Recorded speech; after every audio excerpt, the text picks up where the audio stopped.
Y ahora sí. Ya, las propiedades periódicas. En la clase pasada hablamos sobre la tabla periódica y vimos que esta guarda información de todos los elementos conocidos hasta el momento. Y estos elementos están alineados en grupos y periodos según su similitud con los otros elementos. Y además, uno puede conocer cómo se comportan los elementos solamente sabiendo su posición en la tabla periódica. Esto es como lo que vimos en la clase pasada. Hoy día vamos a analizar cómo varían las propiedades a lo largo de la tabla periódica, de modo que se pueda establecer una relación clara entre ellas y la posición de los elementos. O sea que vamos a saber las propiedades solo con saber en qué posición de la tabla se encuentra el elemento. Algo importante es que los gases nobles suelen dejarse fuera del análisis, ya que no cumplen con el crecimiento o decrecimiento general de dichas propiedades. Ahí van a haber casos especiales en que vamos a ver que no cuenta para los gases nobles, lo que estamos viendo. Para el análisis vamos a usar diagramas de la tabla periódica en los que habrán dos elementos. Uno, las flechas que exponen el sentido del crecimiento de dicha propiedad, o sea, como para dónde va la flecha es para dónde crece. Y las letras A y B que representan el elemento de menor magnitud en dicha propiedad y el de mayor magnitud respectivamente. O sea que acá A sería el elemento que menor magnitud tiene y B el de mayor magnitud. Y aquí se nota eso porque como la propiedad en este ejemplo aumenta de derecha a izquierda y de arriba hacia abajo, o sea que al avanzar dentro de un periodo va a disminuir y al avanzar dentro de un grupo va a aumentar. Por eso acá en esta esquina tendría el menor valor y en esta otra el mayor. ¿Entienden bien cómo la forma en que se explica?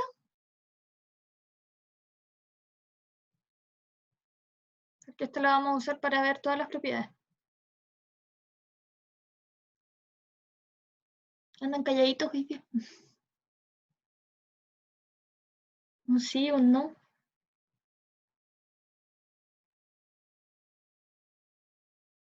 Sí, se entiende. ¿Sí? Ahí lo tenía muy bajito, no te escuchaba. Ya. Voy a seguir entonces. Ya. La primera propiedad que vamos a ver es el radio atómico y el radio iónico. El radio atómico es la distancia que hay desde el núcleo atómico hasta su electrón más externo. En los elementos metálicos, que serían los que salen en esta imagen de acá, se calcula como la mitad de la distancia entre dos núcleos de átomos adyacentes. O sea que para dos átomos que están pegaditos, sería la mitad de la distancia entre sus núcleos. Y para los elementos no metálicos, que son los que salen en esta imagen, se obtiene calculando la mitad de la distancia entre los centros de átomos de moléculas diatómicas. O sea que son moléculas que tienen dos átomos y al igual que en los otros va a ser la mitad de la distancia entre sus núcleos. El radio atómico aumenta en un mismo grupo y disminuye al avanzar en un mismo periodo. O sea que aumenta de derecha a izquierda y de arriba para abajo. Y acá en esta foto se puede ver cómo, por ejemplo, acá el helio, que está en la esquina de arriba a la derecha, sería el más chiquitito, y al ir avanzando para la izquierda y para abajo, se llega a un radio mucho más grande. Entonces acá, para ver si entienden, y para que hablen un poquito más, por ejemplo, ¿cuál tendría mayor radio? ¿El oxígeno, que es esta O que está acá, o el calcio? ¿El calcio? El calcio. Efectivamente el calcio, muy bien. ¿Y entre el berilio y el litio, cuál sería mayor? Estos que ¿El están acá. litio? Litio. Súper. Y última, a ver cuál puede ser. Entre el flúor y el bromo, ¿cuál sería mayor? ¿El bromo? El bromo. Ya, súper. Lo captaron. ¿Alguien no entiende?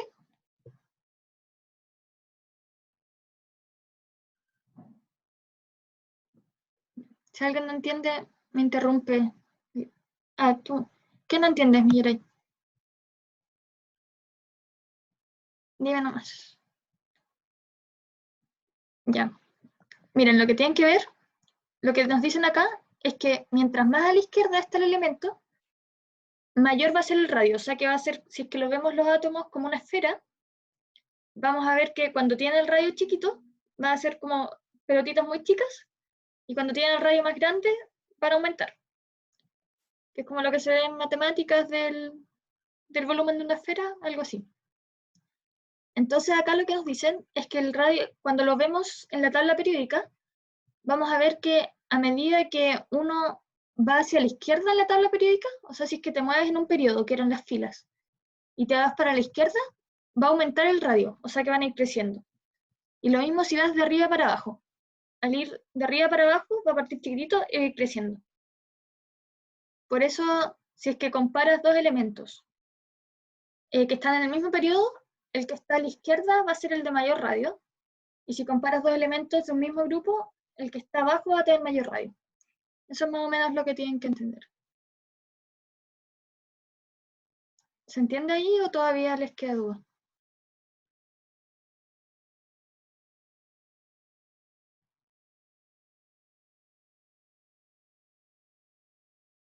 Ahí sí. Ya, qué bueno. Bacán. Ya, si no entienden cualquier cosa, me interrumpen nomás. Así que, para explicarlo bien.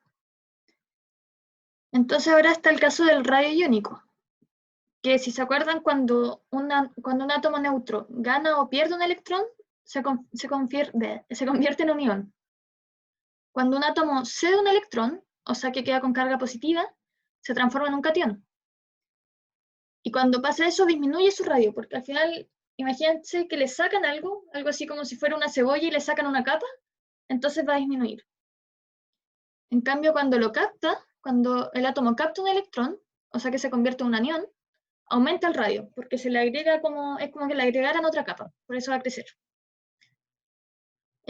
Por eso se tiene esta relación, que el radio del anión va a ser mayor al radio del átomo neutro, porque tiene un electrón más, y el radio del catión va a ser menor al radio del átomo neutro, porque tiene un electrón menos. Que acá hay un ejemplo, por ejemplo, con el sodio. Cuando el sodio pierde un electrón y se transforma en un catión, va a quedar más chiquitito, y el flúor cuando gana un electrón y se transforma en un anión, va a quedar más grande. ¿Se entiende?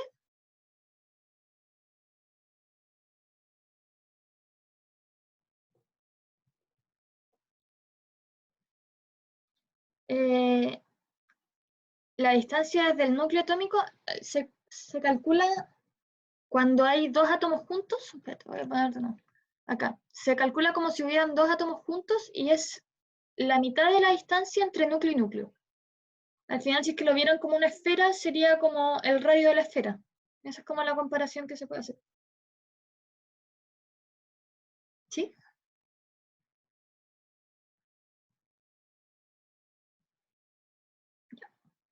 Acá. De nada. ¿Y lo del radio iónico lo entendieron? ¿O alguien anda medio perdido o perdida?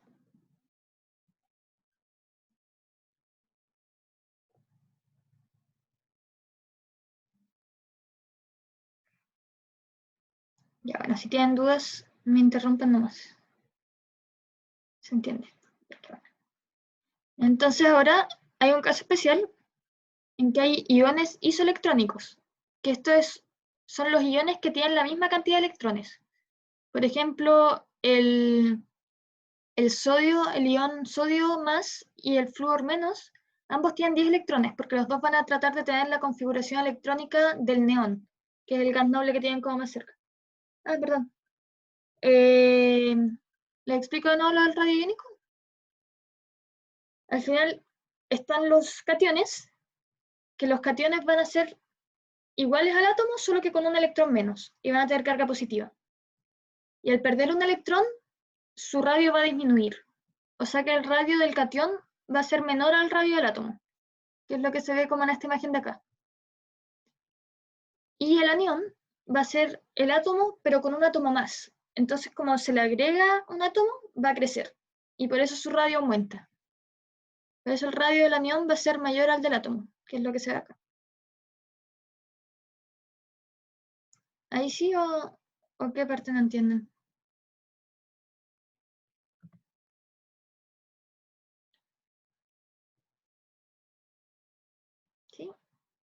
Súper. Si no entienden, me dicen nomás. Que nada de vergüenza.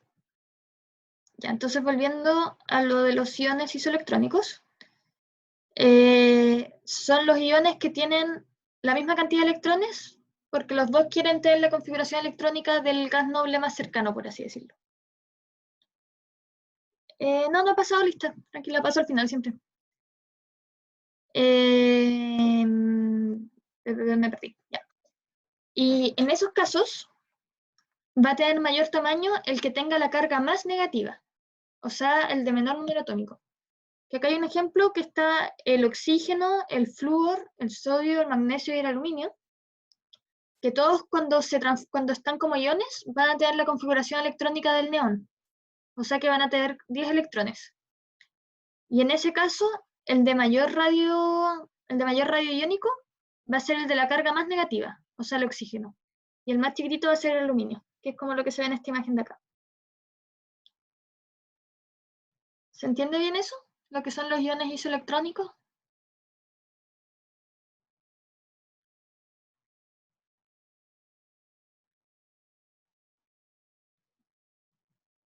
¿Sí?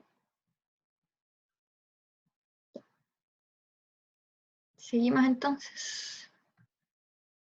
Ya. Ahora pasamos a otra propiedad, a la carga nuclear efectiva. Esta corresponde a la fuerza que ejerce el núcleo del átomo sobre la capa electrónica más externa. Es decir, esta depende de dos propiedades atómicas, del número atómico, que si se acuerdan corresponde al número de protones en el núcleo, y al efecto pantalla, que se denomina con una S, que es como la barrera producida entre los electrones que existen entre la última capa electrónica y el núcleo. Entonces eso es lo que se da acá. Entre el núcleo y el electrón más externo va a haber una atracción, porque el núcleo es positivo y el electrón es negativo, ¿verdad? Entonces ahí va a haber una fuerza de atracción, pero a su vez va a haber una fuerza de repulsión entre los electrones, como entre el electrón más externo y los que están entre medio. Por eso la carga nuclear efectiva se calcula como el número atómico, que va a simbolizar como la atracción, menos el efecto pantalla, que simboliza la repulsión. ¿Se entiende la definición?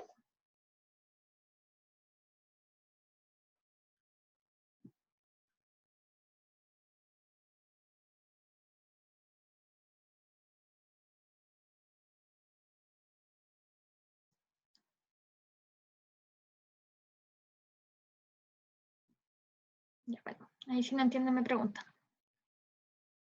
Para el caso de la carga nuclear efectiva, esta es la propiedad que explica el radio atómico. Y es inversamente proporcional al radio, ya que a mayor radio, menor es la carga nuclear efectiva. Es decir que, como mientras más lejos esté el electrón más externo, menor va a ser la fuerza de atracción entre el núcleo y el electrón. Al estar más lejos lo atrae menos.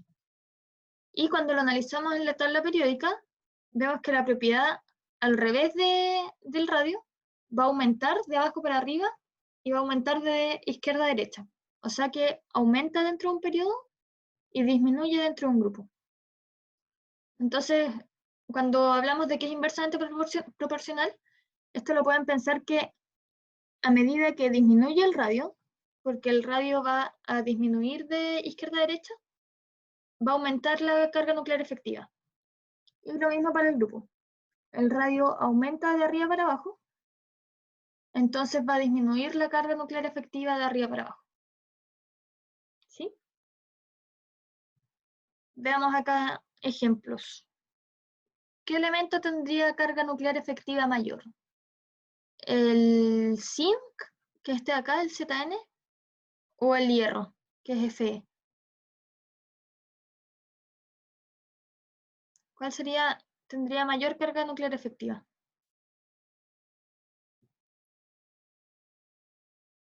Super. El zinc. ¿Y cuál tendría, entre esos dos, cuál tendría mayor radio atómico? El hierro. Exacto. Y a ver otro ejemplo acá. Entre entre el berilio y el calcio, ¿cuál tendría mayor carga nuclear efectiva? El Pe y el Ca. El berilio. Súper. ¿Entienden todos o hay alguien que se perdió?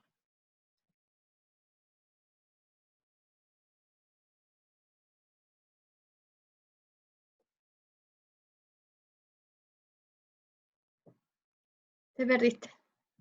¿Dónde te perdiste, Jorge? En el inicio. Bueno, no cuando comenzó la clase, sino que sobre esto. ¿Sobre la carga nuclear efectiva? Sí, ¿En la definición?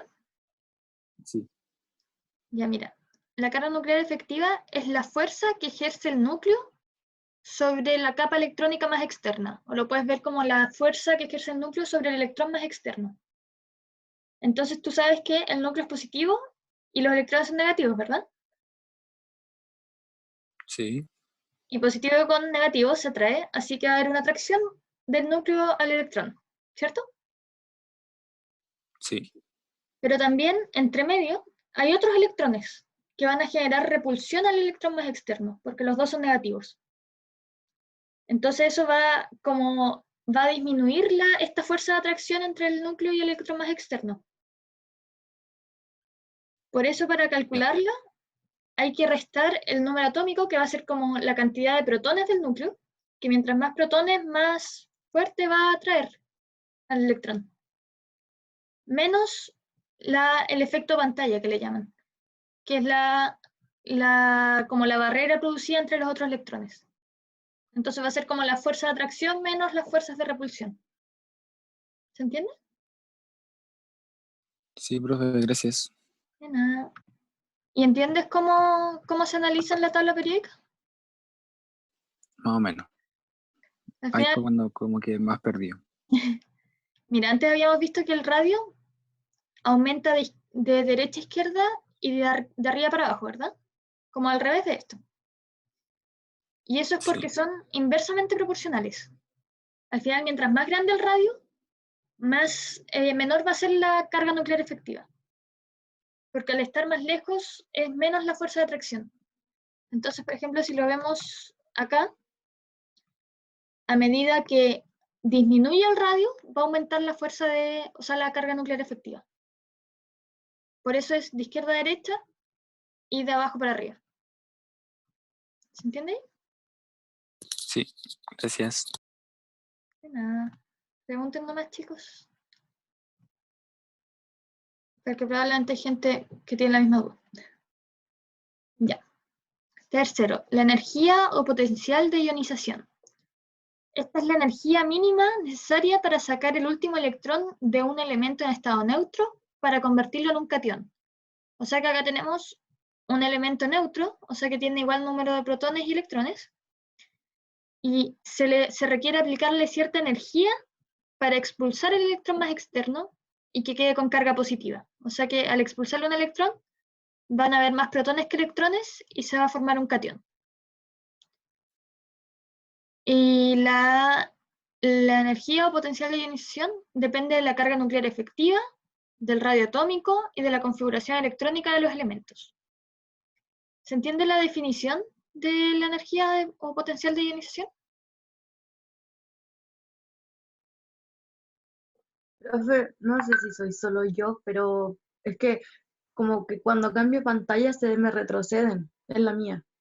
¿Puedes repetirlo todo, por favor? ¿Sobre esto? Sí, Oh, por fin. ya, ¿qué es el potencial de ionización? Es la energía que tienes que aplicarle a un átomo neutro para que expulse el último electrón y que se forme un catión. Porque al expulsarle un electrón va a quedar con carga positiva y va a ser un catión. Esa es la definición, como la energía necesaria para echar un electrón. Y esto va a depender de la carga nuclear efectiva, del radio atómico y de la configuración electrónica. ¿Sí?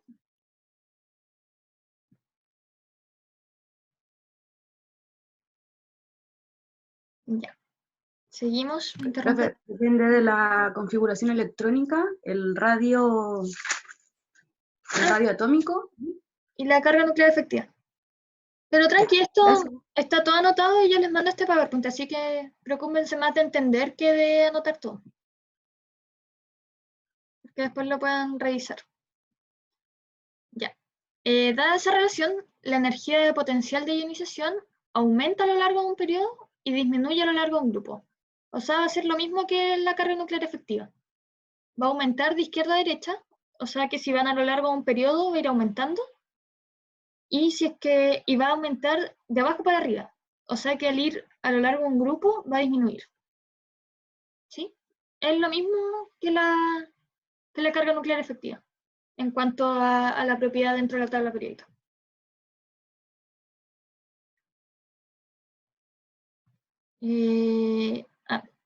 Los elementos pertenecientes al grupo 1A, que era el primer grupo, que son como, por ejemplo, el potasio o el sodio, tienden a formar cationes con carga positiva. Y esto es porque tienen la menor energía de ionización. O sea que necesitan que se le aplique menos energía para sacar un electrón. Porque es la forma más sencilla de que se estabilicen. O sea que los grupos acá, los del 1A, que son estos de acá, estos quieren tener la configuración electrónica de un gas noble. Entonces se les tiene que aplicar muy poca energía para que sean un electrón, porque lo único que quieren es ser como el gas noble que está acá y quedar como cation. Por eso acá va a ser el menor potencial de ionización y acá va a ser el mayor. Y los gases nobles poseen los potenciales electrónicos más altos, porque cuesta mucho sacarle un electrón ya que está en estado estable. O sea que habría que aplicarle muchísima energía para sacarle un electrón, porque el gas noble ya se quiere quedar como está porque es estable. Y otro dato es que existe una primera, segunda y tercera energía de ionización, que corresponden a si se saca el último, el penúltimo o el antepenúltimo electrón. ¿Se entiende hasta acá del potencial de ionización?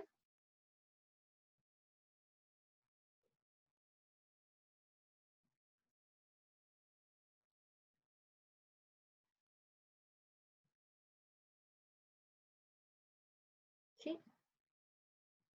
Ya, bacán. Si tienen dudas, me preguntan. Ya. 4. La afinidad electrónica o electroafinidad. Sí, es medio enredado. Pero al final uno lo simplifica mucho en la cabeza para aprendérselo. Ahí van a cachar. Ya. La electroafinidad es la tendencia de un átomo a captar electrones y formar aniones. O sea, que es la energía liberada cuando el átomo capta un electrón. O sea, al final va a ser como lo contrario de la energía de ionización. Cuando un átomo capta un electrón, va a liberar energía. Y esa energía liberada va a ser la electroafinidad. Pero a pesar de ser contrario a la energía de ionización, crecen de la igual manera en la tabla periódica. Ya van a entender por qué. Y un dato importante acá que tienen que recordar es que los gases nobles no poseen electroafinidad. O sea que cuando estén haciendo un análisis de electroafinidad en la tabla, no tienen que tomar en cuenta los gases nobles porque no tienen. Si es que los tomaran en cuenta, pensarían que igual que en el potencial de ionización, tendrían la mayor electroafinidad, porque están lo más a la derecha, ¿verdad? Pero tienen que acordarse que no tienen. Ya, la electroafinidad tiene un comportamiento irregular, pero puede generalizarse que aumenta a lo largo de un periodo, o sea, aumenta de izquierda a derecha, y disminuye a lo largo de un grupo, o sea que va a aumentar de abajo para arriba. Igual que la carga nuclear efectiva y igual que el potencial iónico. Y los elementos del grupo 1A, como el potasio y el sodio, que son los mismos que vimos para el potencial iónico, son los que menos tienden a captar electrones, porque ellos se quieren deshacer de los electrones. O sea que por eso, eh, van a tener la menor electroafinidad. Al final la electroafinidad es como compatibilidad que tienen de captar un electrón. Mientras que el flúor o el cloro, que están acá, al lado de los gases nobles, tienen una alta electroafinidad porque lo único que quieren es captar un electrón para tener la configuración de un gas noble. ¿Sí? Es como, en definición, es lo contrario al potencial de ionización, pero aumenta de la misma manera en la tabla periódica. Eso es lo importante que se tienen que acordar. Y que los gases nobles no tienen electroafinidad. ¿Hasta aquí bien o hay dudas? Que pueden haber dudas porque es medio enredado.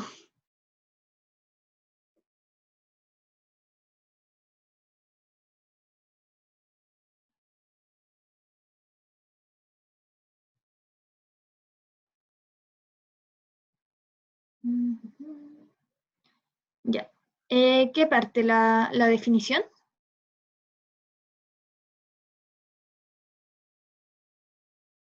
Ya. Mira, cierto que habíamos visto acá que el potencial de ionización es la energía que tiene que captar el átomo neutro para liberar un electrón, ¿verdad? Y ahí quedaba con carga positiva y se formaba un catión. La electroafinidad, que es como lo que dice su nombre, es como afinidad a los electrones, así tienen que pensarlo, es lo contrario. Si tienes un átomo neutro, va a captar un electrón y cuando capta un electrón, libera energía. Para que suelte un electrón hay que aplicarle energía y para que lo capte va a liberar. Y esa energía liberada va a ser la electroafinidad. No, mentira, estoy mintiendo, no es la energía, la electroafinidad es la tendencia de un átomo a captar electrones y formar aniones. Me refiero a que quieren tener la configuración electrónica de un gas noble. ¿Se acuerdan que cuando vimos la configuración electrónica? Cuando se forman aniones o cationes, los elementos ganan o pierden electrones para tener la configuración electrónica de un gas noble, que son estables. Porque al final tienen un nivel, la configuración electrónica a un nivel completo. Por eso digo como que se quieren parecer a un gas noble, porque quieren tener la misma cantidad de electrones que ellos. Porque ahí tienen configuración estable. ¿Se entiende más o menos? ¿Y entendieron la definición de electroafinidad? Bacán. Entonces, la última propiedad es la electronegatividad, que es la capacidad del átomo para atraer electrones en una molécula. Que al final es como una metáfora que usan, es que representa el tira y empuja de dos átomos cuando están formando una molécula, en el que aquel que posea una mayor electronegatividad tirará con más fuerza que el otro electrón. Entonces imagínense acá que tienen una molécula que tiene dos átomos. Y va a haber un electrón, imagínense que hay un electrón entre medio, y estos átomos van a como pelear por quedarse con ese electrón. Y si lo comparamos con un juego de tirar la cuerda, el átomo más electronegativo va a ser el que tira con más fuerza. ¿Se entiende un poco la metáfora? Traté de buscar fotos sobre esto, pero no pillé. Pero es como para entender el concepto. Sí se entiende. Ya, bacán. O sea, por lo menos yo entendí. Entendí, no sé los demás. Ya, pero gracias por contestar. Y al igual que la electroafinidad, los gases nobles no tienen electronegatividad. O sea que hay que dejarlos de lado cuando hablan de electronegatividad. Entonces, la electronegatividad aumenta en un periodo y disminuye en los grupos, igual que la carga nuclear efectiva, que el potencial de ionización y que la electroafinidad. O sea que va a aumentar de izquierda a derecha, o sea, aumenta dentro de un periodo, y aumenta de abajo para arriba. Alguien estaba jugando con las estampas ahí. Ya. Y tiene valores de 0,7 para el Celsius, que el Celsius está acá. Al final lo que dicen es que este va a ser el de menor electronegatividad y el flúor va a ser el de mayor electronegatividad, que está en esta esquina de acá. Es lo mismo que para las últimas 4 que vimos. ¿Sí?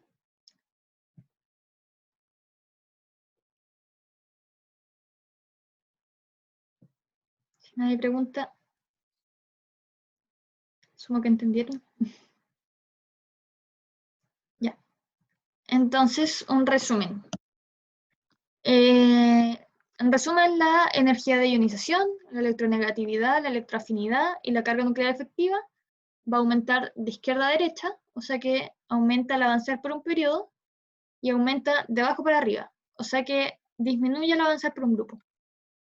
Y el radio atómico o radio iónico, al revés, va a aumentar de arriba para abajo, o sea que aumenta dentro de un grupo, y aumenta de derecha a izquierda, o sea que disminuye dentro de un periodo. Y acá, para que se acuerden, se los puse con un meme, que la electroafinidad, la electronegatividad, potencial de ionización y la carga nuclear efectiva, todos aumentan en el periodo y disminuyen en el grupo, y el único que no va a ser el radio atómico o iónico, para que se acuerden. De repente a uno le entran más las cosas por los memes. Ya.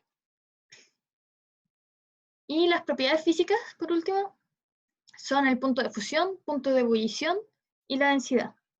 Al hacer ejercicio, sí, normalmente se analiza con la tabla periódica. Si se acuerdan, les dije que en la PSU ponen una tabla periódica ahí para que uno pueda ir viendo así.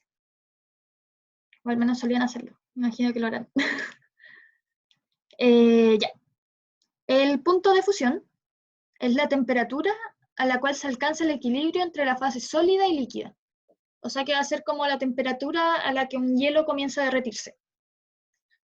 El punto de ebullición es la temperatura en la cual la presión de vapor del líquido es igual a la presión del sistema, que va a ser como la temperatura a la que empieza a evaporarse el agua.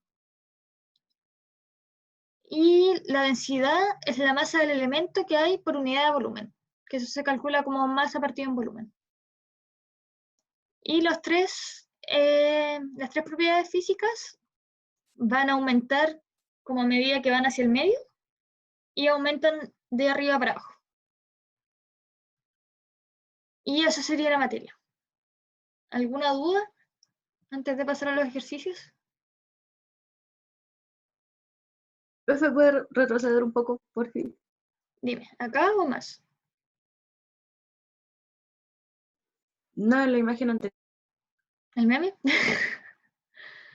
No, o sea, en esa, está bien. Es que, como les digo, en mi computador aparece solamente la imagen que dice ejercicio. Ah, qué raro. Pues sí. Entonces, ¿cuál Ahí. ¿Acá? No, adelante. Ah, ¿Esa? ¿Pero qué dice para dejarla ahí? las propiedades físicas. Ah, ya. ¿Está acá? ¿La puedes ver o no? Le digo cuando me aparezca porque estoy en los memes. Pucha, que lata que se demore tanto.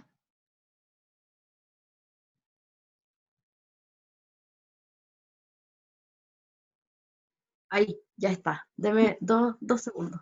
Te espero. Por mientras, ¿alguien más tiene alguna duda? Puede ser de esto o de cualquier propiedad que vimos antes.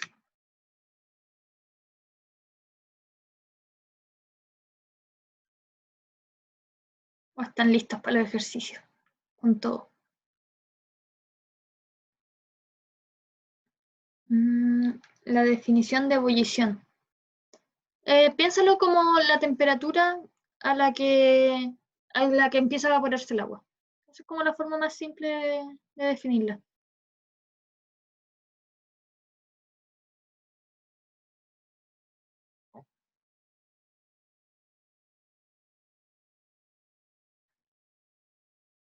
De nada.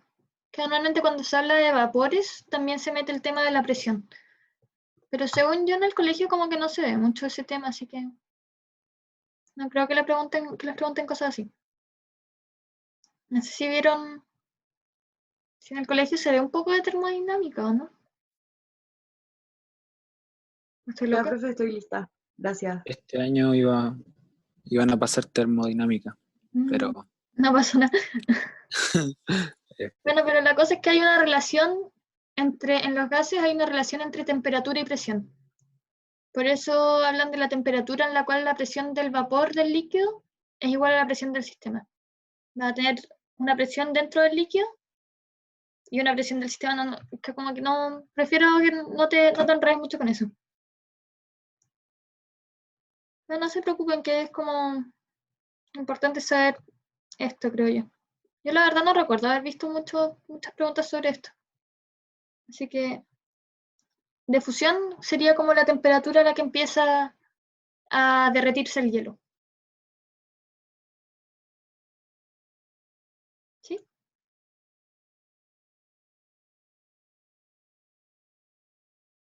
Ya.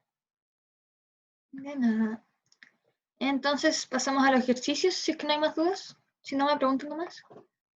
Ya. La primera. ¿Cuál de las siguientes propiedades de los elementos... Ah, chuta. Sí, ¿cuál no corresponde a una propiedad periódica? Ya que esto es... ¿Cuál de estas no vimos ahora? ¿Qué? Exacto. Ahí está esperada que me respondieran ustedes porque está facilita. Acá el que estaba atento que sabía. Así que celebramos, respondimos súper rápido y seguimos. Ya. En general, los elementos no metálicos. ¿Se acuerdan que al principio en el Caput hablamos de los no metálicos? Y acá les puse un torpedo igual, por si no se acordaban. Esto era lo que les decía, que los no metales son estos que están acá a la derecha. Y todo este resto de acá son metales, y entre medio metaloides. Entonces, la A dice, tienden a ganar electrones. Pensamos acá, tenemos por ejemplo el flúor. ¿El flúor tiende a ganar electrones?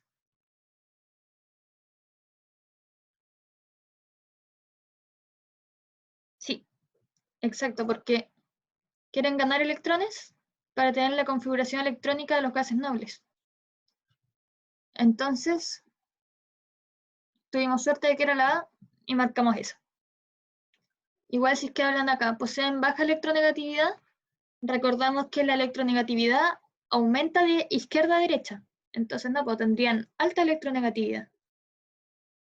Poseen bajo potencial de ionización, lo mismo. El potencial de ionización aumenta de izquierda a derecha, entonces tendrían alto potencial de ionización. Poseen gran electropositividad. No sé qué es electropositividad, así que esa la elimino. Tal vez no existe, tal vez existe. ¿Y tienden a perder electrones? No. Esos serían los grupos, los elementos del grupo 1A o 2A. Así que nos quedamos con la A.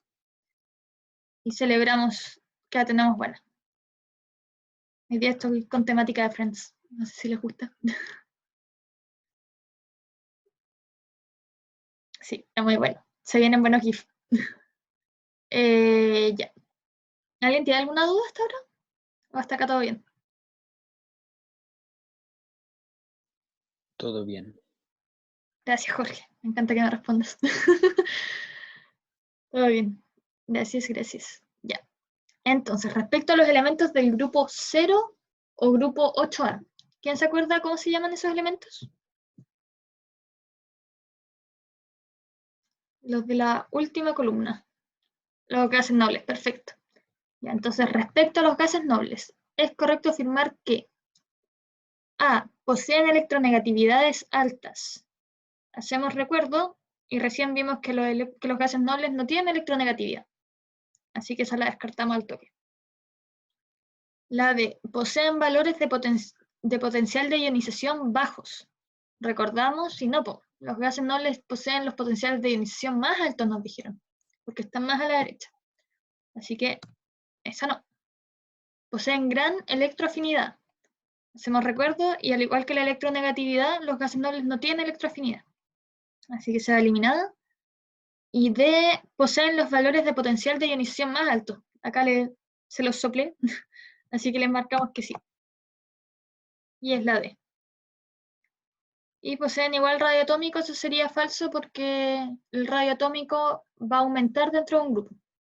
Así que el helio en ese caso tendría el menor radio atómico y de ahí va aumentando con el neón, el argón, no me acuerdo muy bien el orden, pero va a ir aumentando así.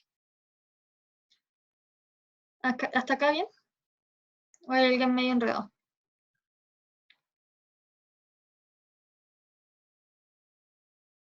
Que acá de repente cuando uno lo ¿Todo aplica, bien? ¿todo bien? Gracias. Que de repente cuando uno lo aplica se da cuenta de que hay algo que no entendió, así que me preguntan nomás. Celebramos con Phoebe. Y seguimos. Ya. Al comparar el átomo oxígeno con su ion oxígeno 2-, se puede afirmar que, aquí acuérdense que este sería el átomo neutro, porque no tiene carga, y este sería un anión, porque tiene carga -2. Y el 8 va a representar el número atómico, que era el número de protones. Profe, Dime. ¿qué significaba, que no me acuerdo, cuando había un -2 arriba? ¿Era que sumaba 2 electrones? Exacto, tiene 2 electrones más que el átomo neutro. Ah, y cuando hay un más es porque se dio 2 electrones. Exacto. Piénsalo como que Bien. siempre acuérdate que el electrón tiene carga negativa. Entonces, por eso cuando tiene más electrones va a tener carga negativa. Ah, ya. Ya. Gracias. De nada. Ya. La A nos dice, ambos presentan la misma configuración electrónica. No, esa sería falsa. Por lo mismo que acaba de decir Ivania, de que el oxígeno 2- va a tener 2 electrones más. O sea que va a tener distinta configuración electrónica. Después, se diferencia en la cantidad de protones. Igual les acabo de decir que este es el número atómico y representa la cantidad de protones, así que eso sería falso. Además acuérdense que los elementos siempre van a tener, no importa si es que cambia su carga, siempre van a tener la misma cantidad de protones, que es como lo que identifica a los elementos. Y después dicen, el ion es más grande que el átomo. Y recordamos, y efectivamente el ion, acá en este caso es un anión, porque tiene carga negativa, va a tener mayor radio atómico que el átomo, porque al tener más electrones, como que va a crecer. Entonces, eso sería correcto. ¿Es una cebolla más grande? ¿Ah? ¿Es una cebolla más grande? Exacto, la cebolla más grande. Me inspiré en Shrek con la metáfora de la cebolla. Me gusta. Ya, entonces marcamos la C. Y las otras dos quedarían eliminadas por esto mismo que sale acá.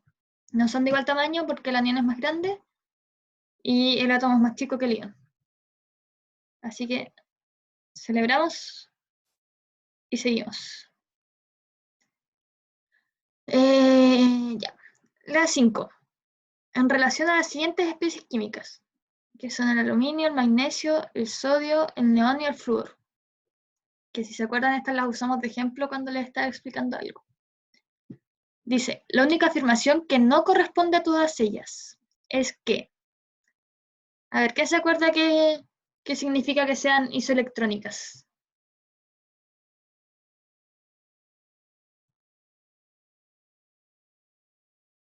¿Quién se la juega?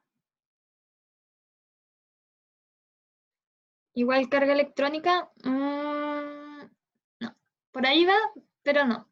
Porque de hecho, si te fijas, le puedes soplar acá, estas sí son isoelectrónicas y tienen distinta carga. Acá, por ejemplo, el aluminio es +3 y el flúor es menos. Pero tiene algo de relación.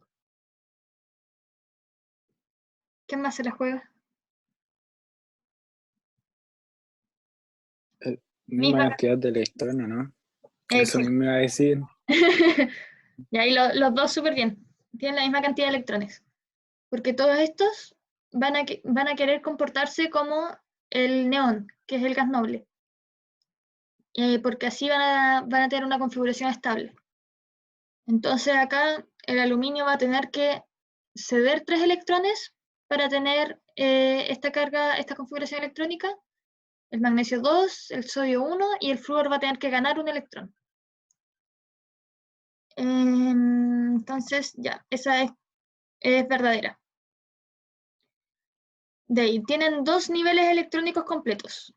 Acá, si hacemos recuerdo, el neón representaba el segundo nivel, porque es el segundo gas noble, así que eso es verdadero.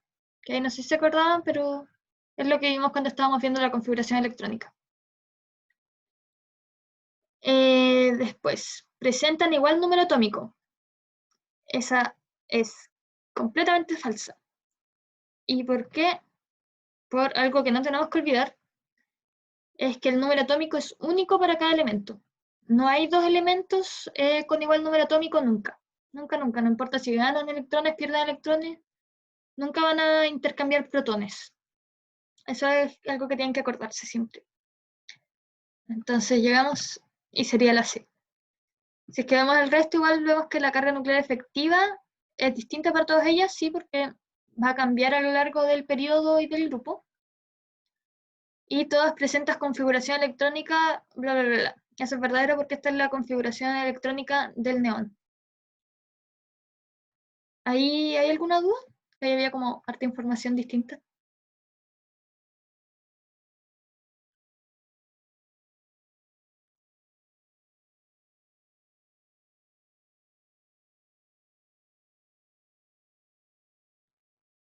Bien.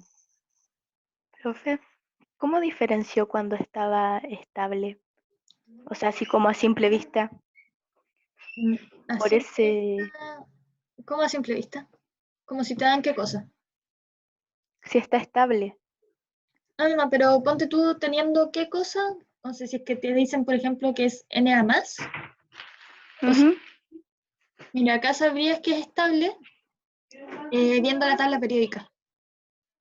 Ah, ya. O sea, no sé, no con solo yo ver esa imagen podría saber.